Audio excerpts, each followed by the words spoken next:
Hi guys! Magandang hapon! Welcome back po dito sa Gandara SRU channel for Showbiz Update. Andito na naman nga po akong muli, nagbabalik. Nagmamaganda po din yung kachismosong Kim Pao upang magatid sa inyo ng latest update and fresh happenings patungkol kay Kim Chiu and Paula Avellino.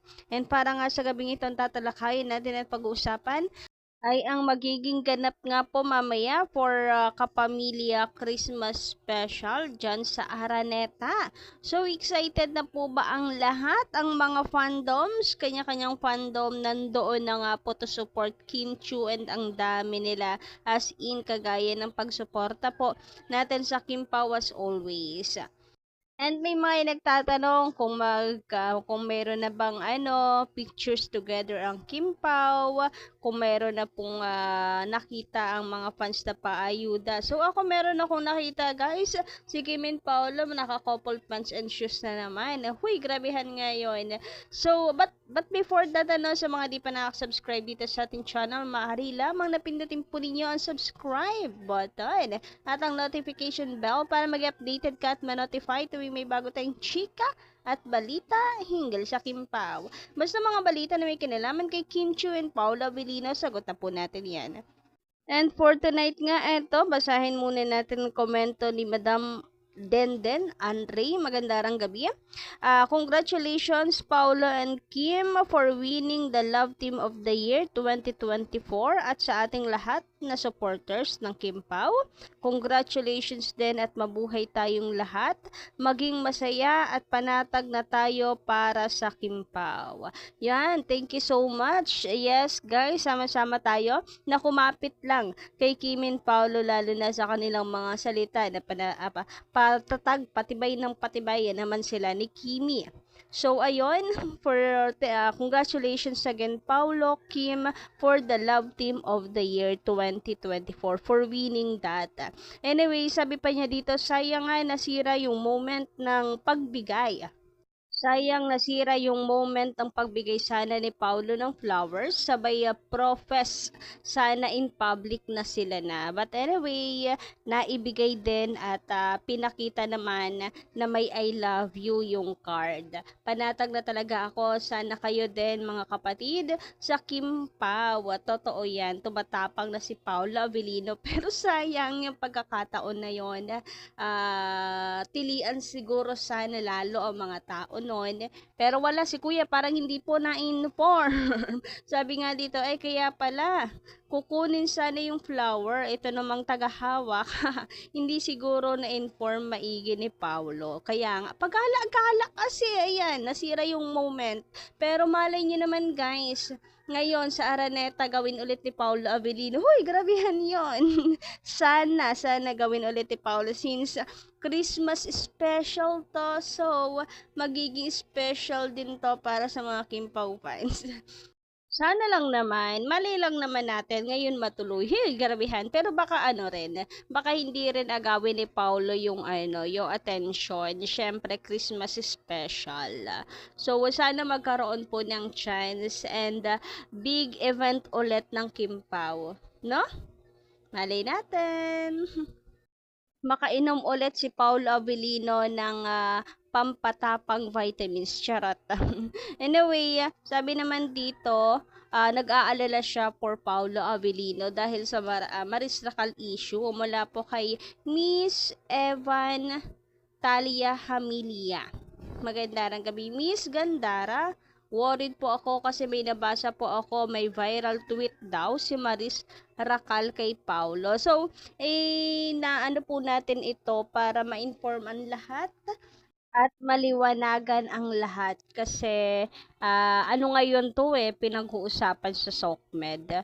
So, para po panatag kayo, para alam po ninyo ang totoo. So, worried po ako kasi may nabasa po ako na viral tweet daw ni Maris Racal kay Paulo. True po ba ito? So, since nagtatanong din naman, tiwala naman po ako kay Paulo, hindi niya papatulan ang ganitong klase ng babae. At alam ko rin na mahal niya si Kim. Worried po ako bilang Kim Pao fan. So, eto po ba yon yung nakita nyo na yan? Yung parang tweet nga siya with that ilan to? 3 million views sa X. Hay nako guys, kung ito yung tinutukoy nyo, it's fake news. Hindi po totoo na may tweet na ganyan si Maris Racal. Dahil, alam nyo ba, dahil nga sa viral itong si Maris Racal, ang dami pong nag-edit ng kunwari comment ni Maris, na kunwari tweet ni Maris, kunwari chat ni Maris, ganon. In short guys, pinagpepiestahan, pinaglalaruan nila si Maris Racal. Yung mga tao ngayon, pinaglalaruan si Maris Racal. Nag-edit sila na kunyari post ngayon ni Maris, pero yung totoo hindi. Gusto lang nilang pagtawanan, gusto lamang nilang gawing meme itong si Maris. Kasi viral nga po siya ngayon. So yun lang yun. About Paolo Avellino, huy, grabihan. Hindi po siya totoo. So wag po kayong mag-worry. And hindi rin naman siguro siya magtitweet niyan ngayon na viral siya. Dahil lalo lang po masisira yung career niya. Anyway, ayun, basta ito po ang totoo, fake news yan, wala po talagang ganyan. For my perspective, pinagkakatuwaan lang po ngayon si Paolo Avellino. And kung totoo man, kung dating post po ito, na ibinabalik lang ngayon kasi nakita nila. Don't worry naman guys, it's Maris Racal naman, hindi naman si Paolo Avellino nag-tweet ng ganyan. So, si Paolo naman, hindi rin po niya hindi naman niya papatulan sure. Samantala, dumako naman po tayo dito sa magiging event sa Araneta mamaya ng ABS-CBN for Christmas special sa Araneta. So, ready na po ang mga fans. Nandoon na po yung iba. Well, hindi pa puno. But, ang dami na pong mga fans na nandoon. Kaya naman, ito guys, so, iha-highlight natin ang mga fans na todo effort po para suportahan si Kim and Paolo dahil deserve naman nila. So, eto, ang laki, Kim Chu Global, ang Chinita Princess. And then, eto po, Kim Pao PH nandyan din.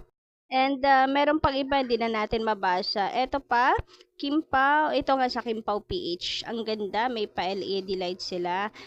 And mukhang naka-uniform pa yung iba, nagpatatak pa talaga ng pictures ng Kim Pao. Ang Kim Pao Republic nandun din. Kim Pao Squad, ayan, nandyan din present to support Kim and Paolo. Ang lalaki guys, Kim Pao Universe. Huy, grabehan yun. Grabe yung pag-support sa Kim Pao. Samantala, dumako naman tayo sa sentro ng ating update ngayong gabing ito. So, ito yung picture ni Kimi. Hindi niya kasama dito si Paolo Avellino. So, naghahanap tayo ng pictures na magkasama ang dalawa kasi maraming nagsasabi na bakit hindi sila magkasama. So, baka may ginagawa pa si Paolo Avellino or umalis sandali, bumili ng snack nila ni Kimi o ng water nila ni Kimi, di natin alam. And eto sa paghahanap natin, may nakita tayong picture. So, I think yung naka-white dyan sa likod, it's Paolo Avellino. I think lang naman, i-zoom nga natin. So, tingnan nyo guys ng maigi. Paolo Avellino, di ba? So, parang si Paolo Avellino nga ito na naka-white sweater and naka-white pants din. Tingnan nyo guys yung suot ni Kimi. Naka-white pants po siya, then naka-white shoes. Naka-white shirt din. Grabe cap na lang yung kulang kung talagang si Paolo Avellino ito. Sana si Papi yan para may paayuda tayo sa mga fans. Uy, grabe, ayuda ang mga fans rather. So, yun, nakakatuwa naman dahil hanggang dito, couple pa rin yung dalawa. Kita naman natin nung nakaraan, kahit magkahiwalay sila, naka-couple silang dalawa. Dami nila mga couple, no? And diba naka-white shoes si Kimi? So, tingnan nyo guys, ito yung may arrow dyan sa baba. Diba white shoes din yan? Parang white shoes ni Paolo Avellino. Imagine niyo isang paa niya nasa taas, isang paa niya naka sa baba. Kaya ganyan, medyo malayo. So, siguro yung paa niya nasa baba. And kita white shoes. So, meaning pati pants, shoes, magka-couple yung dalawa. So, yun lang guys, ating update. Anong tingin ninyo? Si Paolo Avellino talaga to and naka-couple ang dalawa. Huy, grabihan. And sino excited na po dito? 7th ang Kim Pao sa appearance ng Kim Pao mamaya sa Araneta. So, yun lang guys sa ating update. Maraming salamat sa inyo pong pakikinig. And don't forget to click the subscribe button and notification bell for more updates. Maraming salamat. Bye-bye!